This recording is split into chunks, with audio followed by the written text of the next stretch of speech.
Praise God, dear friends. இன்றைய கிருபையின் வார்த்தை கர்த்தர் உங்களுக்கு சொல்லுகிறார். ஏசாயா 41:18 உயர்ந்த மேடுகளில் ஆறுகளையும் பள்ளத்தாக்குகள் நடுவே ஊற்றுகளையும் திறந்து வனாந்திரத்தை தண்ணி தடாகமும் வறண்ட பூமியை நீர்க்கேணிகளும் ஆக்கி என்று சொல்லப்பட்டிருக்கிறது. இந்த ரெண்டு காரியம் சொல்லப்பட்டிருக்கு. உயர்ந்த மேடுகள், பள்ளத்தாக்குகள். நம் வாழ்க்கை ஒரு பள்ளத்தாக்கு போல பாவத்திலே மூழ்கி கிடக்கிற ஒரு வாழ்க்கையா இருக்கலாம். இல்லைன்னா கஷ்டத்துல சோகத்துல கிடக்கிற ஒரு டிப்ரெஷன்ல நம் வாழ்க்கை ஒரு பள்ளத்தாக்கு போல அடிமட்டத்துல போய் இருக்கலாம். அதே போல நம் வாழ்க்கை ஒரு சுகவீனத்தின் உச்சத்துல உயர்ந்த மேடுகள் போல இருக்கலாம். அங்க செழிப்பே இல்லாத ஒரு வாழ்க்கை. சில பேர் சொல்லுவாங்க, நான் எதுக்கு நான் வாழ்றேனே தெரியல, அப்படிப்பட்ட ஒரு வாழ்க்கைக்குள்ளாக நீங்க போய்கொண்டிருக்கலாம். ஆண்டவர் சொல்றாரு, என்னை நோக்கி கூப்பிடுப்பா.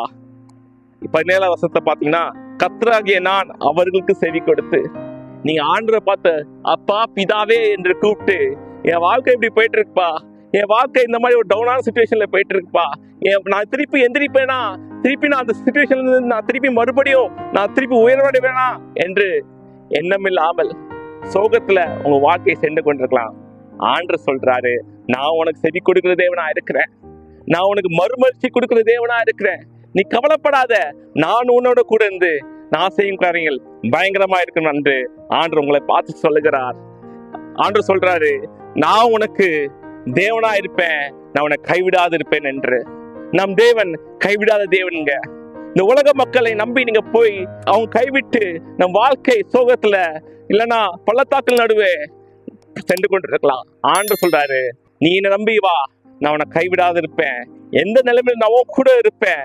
இந்த சிச்சுவேஷன்ல பார்க்காத, நிலைமையை பார்க்காத, என்னை நோக்கி கூப்பிடு, நான் உன் வாழ்க்கைய தலைகீழா மாற்ற முடியும், நான் உன்னை உயர்வடைய செய்ய முடியும். உயர்ந்த மேடுகளில் ஆறுகளையும் பள்ளத்தாக்கின் நடுவே ஊற்றுகளையும் நான் திறப்பேன்.